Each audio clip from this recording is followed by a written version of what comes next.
Hi guys, Tones here. Weekly review. We're already Tuesday, but we're gonna go through the price action of last week and the trades I took. I made a lot of mistakes this week. I'm getting my ass kicked and handed back over to me. It's disgusting. Even though the trades I took were all pretty much right, it's just a matter of me over managing my trades or stop losses being in the wrong place. Closing trades at break even that went to target is usually something that protects me. Sometimes trade will stop me out and play out. When the market is going in the direction that I want with intent, usually my break-even point is pretty good. But sometimes if it's struggling around, I might get stopped out and then it goes to my entry only after. So let's go through the previous week price action. There was some good levels in here to trade.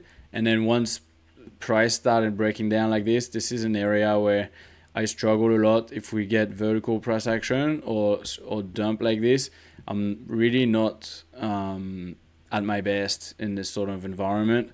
I'd rather see like when you have volatility like here, like we had during the start of the week. This is where I'll perform the best. Maybe not a short range like this, even though I'll find setup if I get the model playing out on the lower time frames. But yeah, once we start dumping and the levels are just extended and get those round tops, I find it really hard to entry. Going against the trend in those cases is just too dangerous.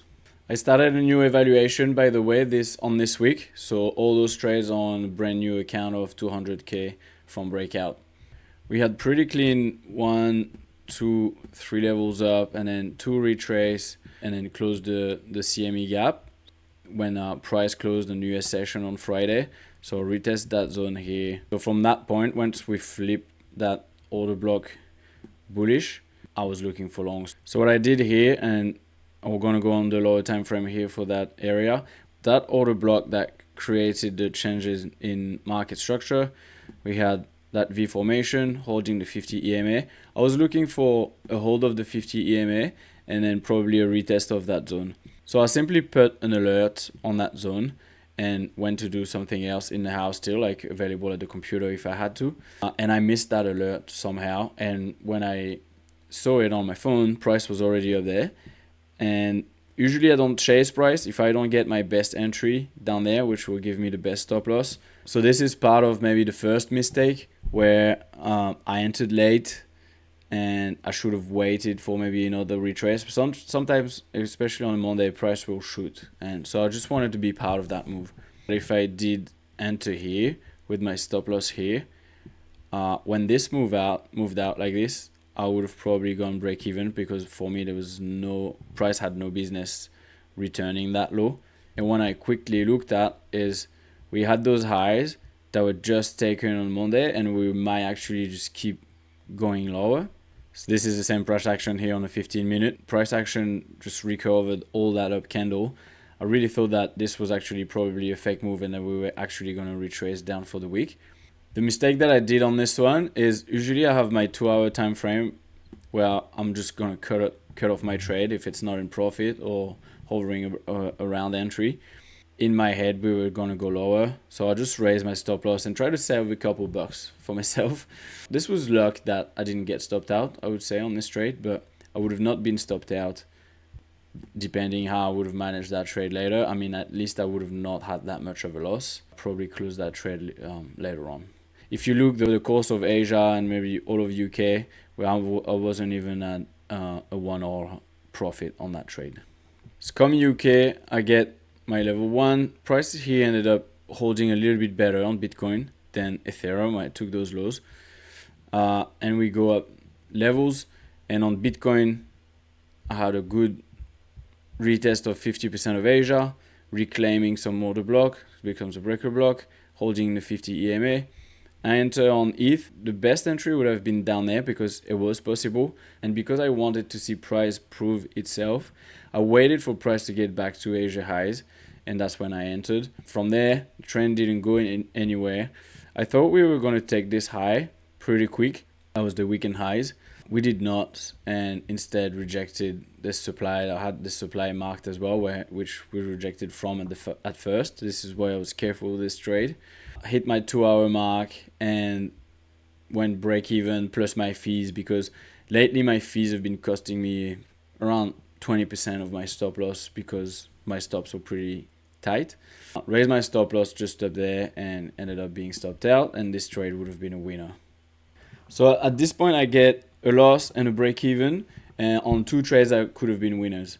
That were winners if I simply just let them play out. Then come Tuesday.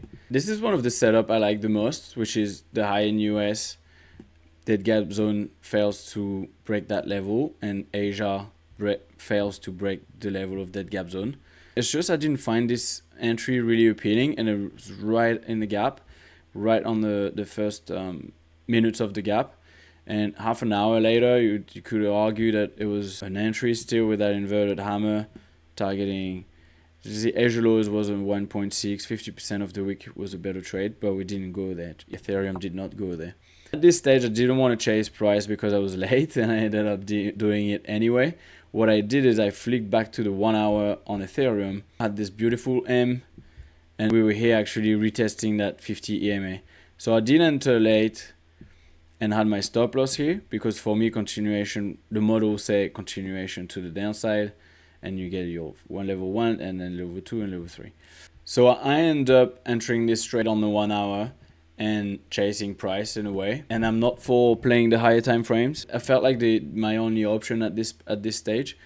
So I did enter. Obviously, price did nothing for the whole of Asia.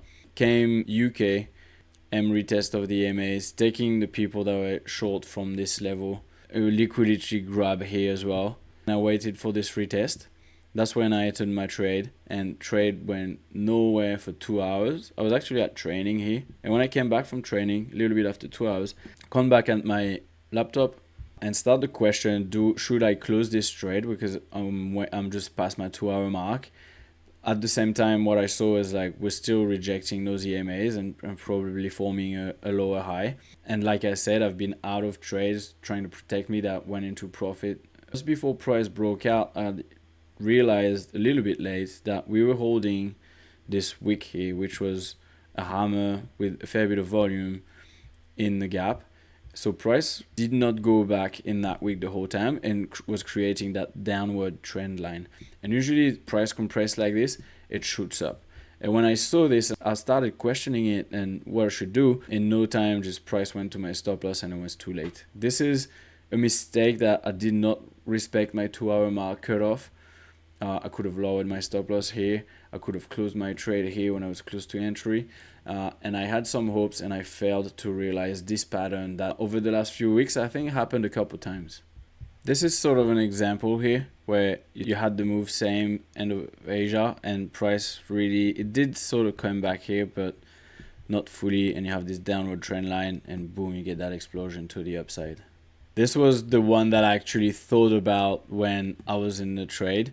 Is here we respected that wick. There's a little bit of a downward trend line, and we exploded up, but we didn't take this high. And this is the trade where I lowered my stop, I think, and I got stopped out. And in the end, it was a 15-minute M playing out, and this trade as well. I got out a break even or out a small loss, and would have ended up being a winner. I don't like holding my trades before UK extension and start of US. This is another good example as well on Ethereum. Here, holding all this week, downward trend line, explosion. That was a Sunday move. And what I did over here on those 2 trades is my entry here with my risk of $1,000. Terrible writing without amounts. I lowered my stop loss of this trade and added size here. So my stop loss up here is still over $1,000. So this was pretty much one trade, mixed into one trade. From that point, the volatility was getting crazy. In US, we had this crazy down move. Then we have 2 big wicks here, creating a W, grabbing liquidity over US and Asia. And we had this first big peak in UK. And if you look down on the 5 minute, this is a nice sort of trapping volume formation. And here there's a nice M retest. I was really tempted to open, but I was getting late into the session.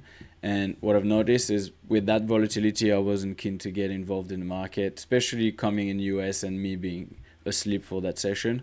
This high only just got taken by a little bit. It's a full guess. If I had entered this trade and price would have kept dropping and turned out to be a really good trade, which I don't do because I usually don't hold for days. I try to get out within the session.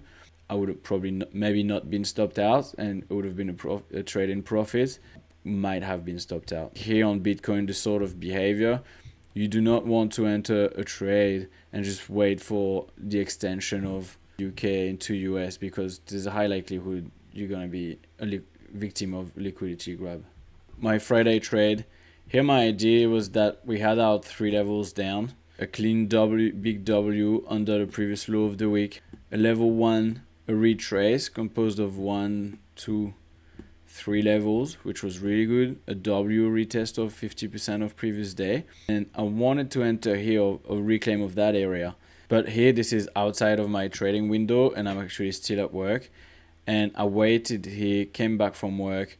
I did see this M when I came back from work, which was a retest and probably a reset of the low of previous week. But because we were holding this level here, and because of this W, and because it is Friday, I really thought it might be a trap and that we might go back up for that supply up there. This was my target. I had a first target here, conservative to those highs, high of previous day, but my real target was up there because this was the last supply here before this drastic move, especially in the dead gap zone, usually a move they want to recover. So I'm going to dissect this trade. First, when I entered, my stop loss was below this low, which would have stopped me from being stopped out at this point, and here I would have been break even at my 2-hour mark. The thing is, on the lower time frame, on the 2-minute, we had a nice retest of that zone. Even if we went a little bit under, we reclaimed it, retested it, which was the low of previous week, started to move up, and then here I added to my position, being very confident, and raised my stop loss to that point. Still with the same risk. I raise my stop loss, but I add to my position. I'm still risking that $1,000. Price started retracing and not having the follow through I wanted because it was a Friday. I really thought we were gonna go counter trend to what we've been doing from the start of the week. And instead, we have this retest first, which I entered against, of the higher time frame M that was formed here. So retest of that yellow line here is the 50 EMA on the 15-minute. We do a liquidity sweep of that high where a lot of people would have been short. Like I was tempted to go short at that point. I'm going to zoom in here. I've got 2 clean hammers that fell and then get recovered. And that's from that point that I thought, okay, this is my retest from my M reset that I've seen first. Let me get out of this trade. So I closed it about here, and then I flipped short on this with my stop loss here. And then that's the short that I entered. End up being stopped out of this one, and price moving my direction. And by US, that trade I was thinking long, both assets ended up being retesting that supply. It's just that they made this extra move down in the US session before retracing to that supply. I don't trade US anymore, and US has been doing a lot of the move lately. So I have to be aware of that. I have to be aware of if I do open a trade in UK, there's a high likelihood that US is going to take me out somehow. A losing week, I've stopped at, it was 2 losses for my Friday, and it was actually a 4 negative for the week overall, which is a max for me, 4 losing trades. It's a bit of a bummer because I start my evaluation this way, and this is how I started my previous evaluation too. I'm definitely in a better mood. I might have been aggressive on Friday, but the rest of the trades were good. I made the mistakes of being late on my entry or missing my entry, just not hearing the alarm. Second, just micromanaging and raising stops that cost me some winners. And I'm actually going through that, through all my trades from the last 6 months. And on my May monthly review, I'm going to go through everything that I found out and what I'm trying to improve and where I'm looking for inefficiencies in my trading and what's causing me to have such a hard time lately. Is it just the bear market, or is it me in my process that have changed something that makes this just I'm struggling, and it's terrible. That's it for this week. See you next one. Bye bye.